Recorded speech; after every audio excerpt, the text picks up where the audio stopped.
Welcome back to the Greener Lawn. Today I'm going to be applying Humic 12 to my flower beds in my yard. It is a winterizer application, so the temperatures have really gotten low. My grass has gone really dormant, but what I'm doing is putting down a good amount of Humic 12 to jumpstart my flower beds in the spring. I'm going to be using my Ortho hose end sprayer to apply this application. Stay tuned.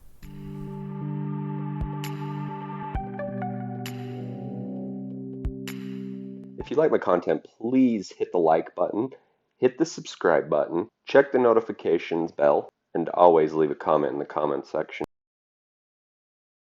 I'm going to be applying it with my hose end sprayer, and the reason why I chose the hose end sprayer is because it puts it down with a lot of water content. I need to get it down and into the soil.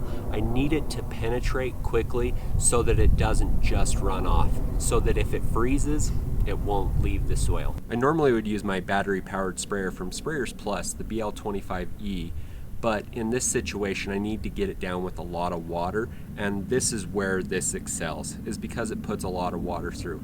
It's super finicky, accuracy isn't really great. I don't really prefer this method, but because of what I need it for, this is actually going to work extremely well. I need a quick app, lots of water down, get the product in and down and soaking in, so that when it does freeze up overnight, it's already down and into the soil.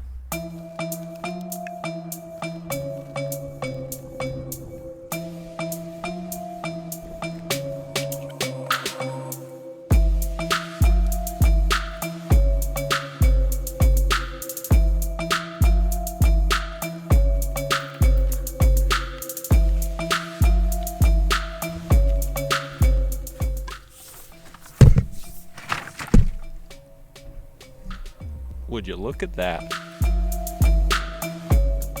So on this application, since I want to get it down, and I want to get it down quick, I'm going to go ahead and go from my 4-ounce setting that I have it on and throw it down at 8 ounces per 1,000.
Now what you're seeing me do is actually take and put this on the off setting and spray it down just to get it down and in with a little bit of extra water so that it's not just sitting on the bark, it's making its way down and in.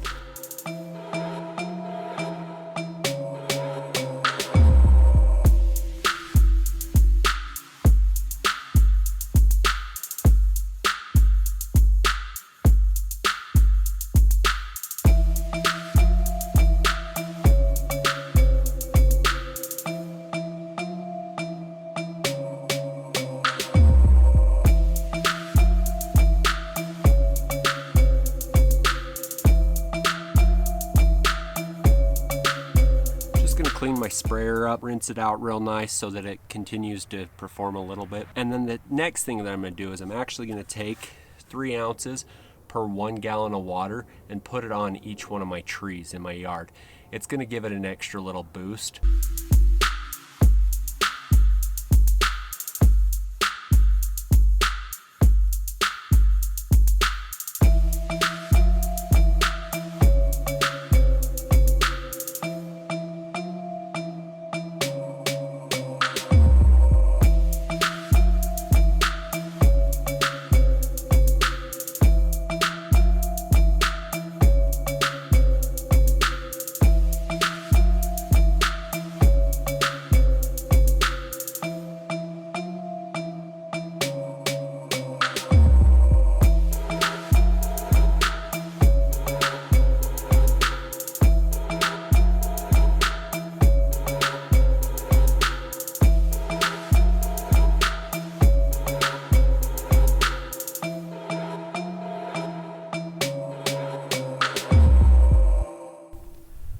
This application, the reason why I chose to use the Humic 12 on my flower beds is because I have really hard pan clay in those areas.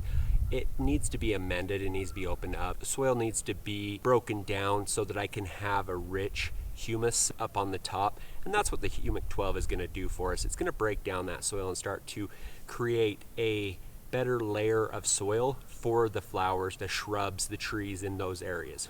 I decided to apply it at 9 ounces per 1,000 today for the Humic 12 on the flower beds because I want a good jump start for the spring. If your soil is not completely frozen, you can put down some humates at this point in time. I am going to have a couple of days where the temperature is up near 50 degrees during the day. Yes, it does freeze at night, but during the day I can get some of this down and in. Right now, luckily, it is 52 degrees, and that's why I'm putting it down. There is a storm coming later on this week.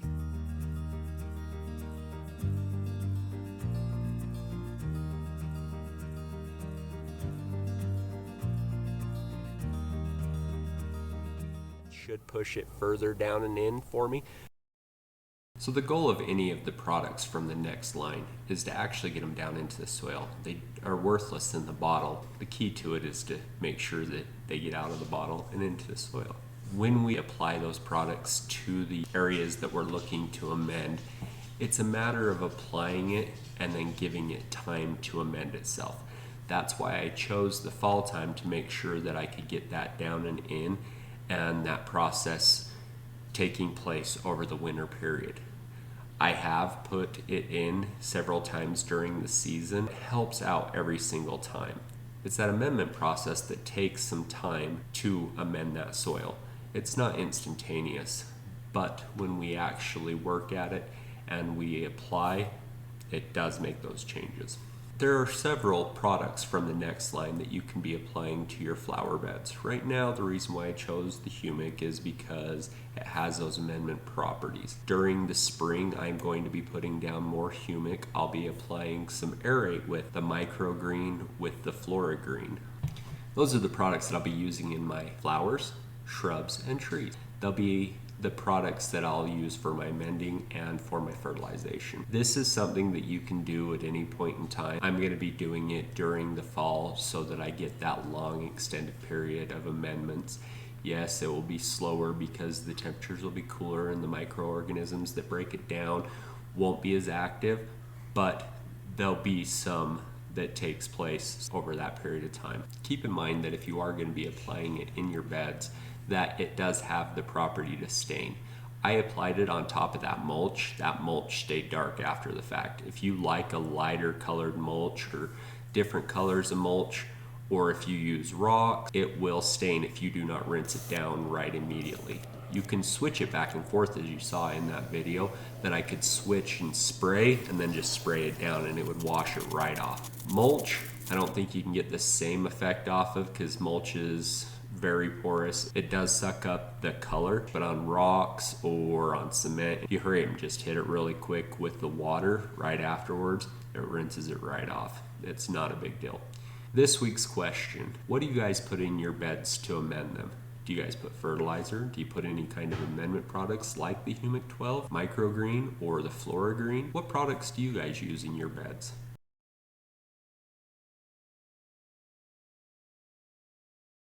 I'm Jeremy of The Greener Lawn, Maker Green.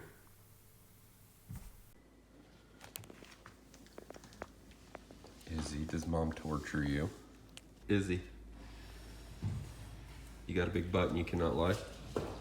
Hey boy, where's your butt? Milo, where's your butt, boy? You ain't got no butt. Where's your butt gone?